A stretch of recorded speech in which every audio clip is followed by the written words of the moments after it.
Salut à tous et à toutes, bienvenue sur la chaîne Yvan des Dramas. Aujourd'hui, je vais vous présenter le résumé de la série Catalina saison 3 épisode 12. Donc, avant de commencer, si tu n'es pas encore abonné, abonne-toi, active la cloche de notification pour recevoir nos prochaines vidéos en temps et en heure. Lorsque Nacho et Catalina la moyenne sont partis, Mariana dit à sa mère qu'elle ne croit pas un seul mot de ce que Catalina vient de lui dire. Elle croit plutôt que celle-ci mijote un sale coup contre elle et sa fille.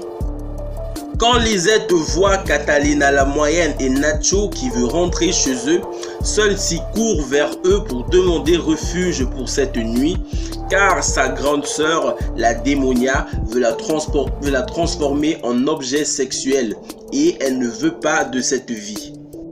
Comme convenu avec la diablesse à la nuit tombée, le chauve se glisse dans la chambre où dort Yamile et son bébé. Il prend un coussin, le met sur le visage de Yamile, commence à l'étouffer jusqu'à celle-ci là perd sa vie, puis il porte le bébé et l'emmène à la diablesse qui l'attendait juste à l'entrée. Et après ça, la diablesse le demande de se débarrasser tout de suite du corps de Yamile. Il accepte et... Bonsoir, patronne. Le chauve. Je suis heureuse que tu aies accompli ton travail. Je vous avais dit que je le ferais, je l'ai fait, patronne. Voilà, le petit est bien attaché.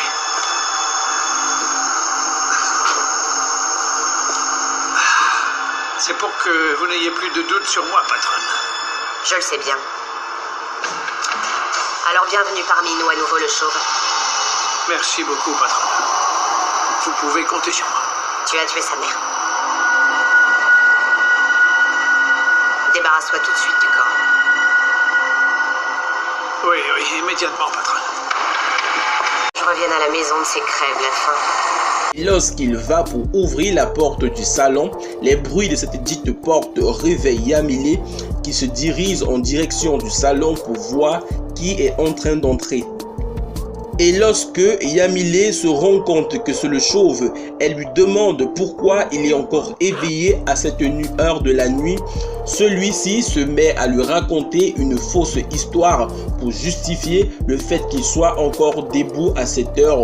Puis Yamile retourne se coucher et le chauve profite pour sortir le cadavre de Yamile jusqu'à sa voiture.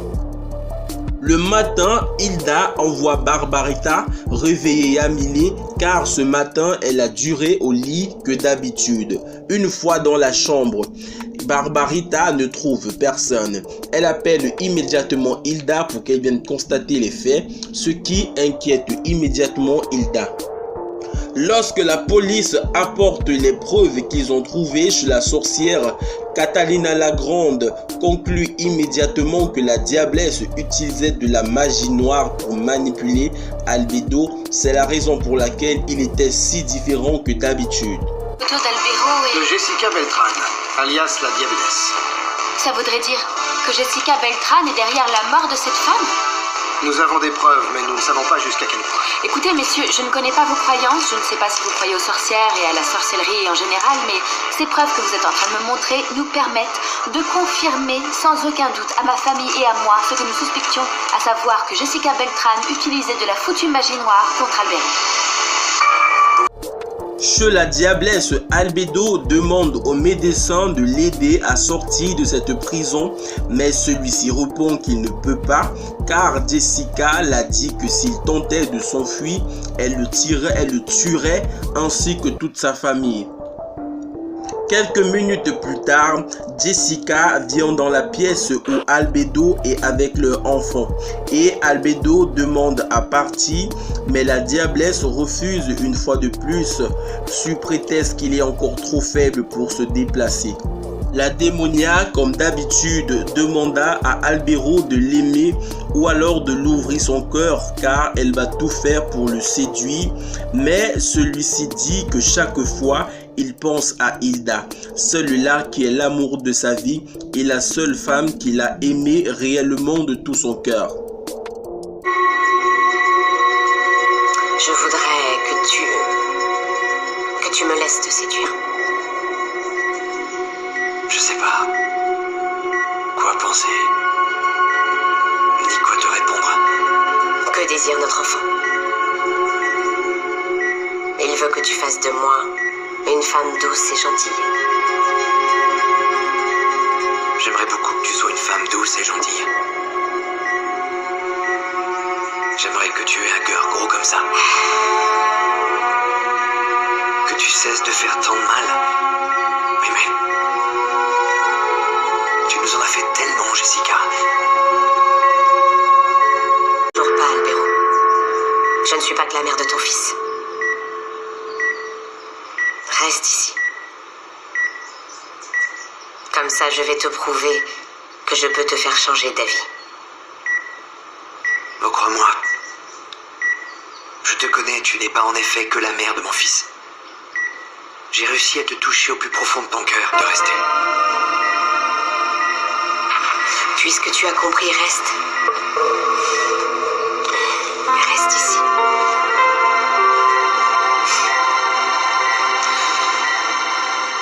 Souviens-toi qu'il y a toujours Hilda. C'est la femme qui a tout abandonné pour moi. Qui s'est sacrifiée pour moi. Et qui m'a maintes fois prouvé son véritable amour.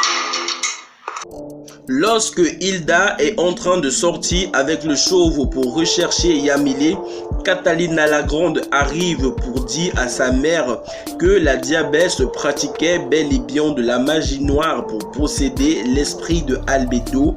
Et lorsque Catalina annonce à sa mère qu'ils ont localisé l'endroit où se cache la diablesse et qu'ils s'apprêtent à lancer une attaque afin de l'attraper, pendant ce temps, le chauve écoutait attentivement leur conversation car il va utiliser tout cela pour que la diablesse le laisse à nouveau travailler pour elle. Avant d'aller en fac, Catalina la moyenne se gare devant le collège où fréquente Lisette. Elle trouve là Diana et sa mère en train de prendre des renseignements sur l'endroit où peut se trouver sa sœur. Immédiatement, Catalina appelle Lisette pour la prévenir de ne pas se rendre au lycée car sa sœur y est en ce moment. Lorsque Titi appelle Diana, celle-ci fait tout pour qu'il ne parle pas de Lisette mais plutôt de Catalina. Car elle a peur de ce qu'il pourra la faire si elle n'amène pas Lisette comme convenu.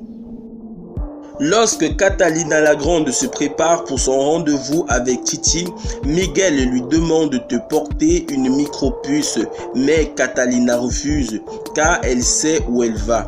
Elle sait également que si Titi venait avoir un tel truc sur elle, il n'hésiterait pas un seul instant à la tuer car elle sera considérée comme une infiltrée et une traître.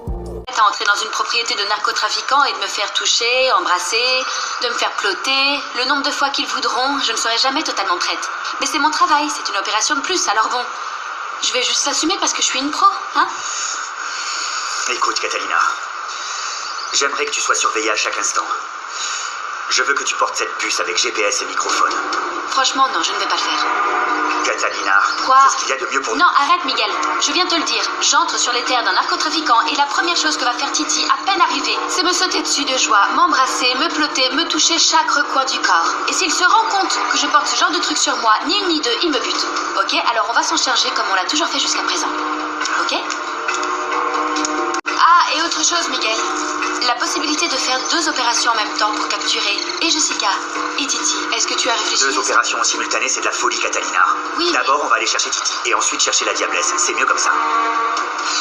Très bien, je vais pas insister plus à ce sujet. Après tout, fais ce que tu veux. Moi, je suis. Voilà les amis, c'était tout pour cette vidéo. D'après vous, Catalina doit-elle réussir son plan de s'infiltrer sur Titi et prendre toutes les informations pour son arrestation? N'hésitez pas à me le dire en commentaire. Abonnez-vous et activez la cloche de notification pour être au courant de toutes nos prochaines vidéos. À très bientôt.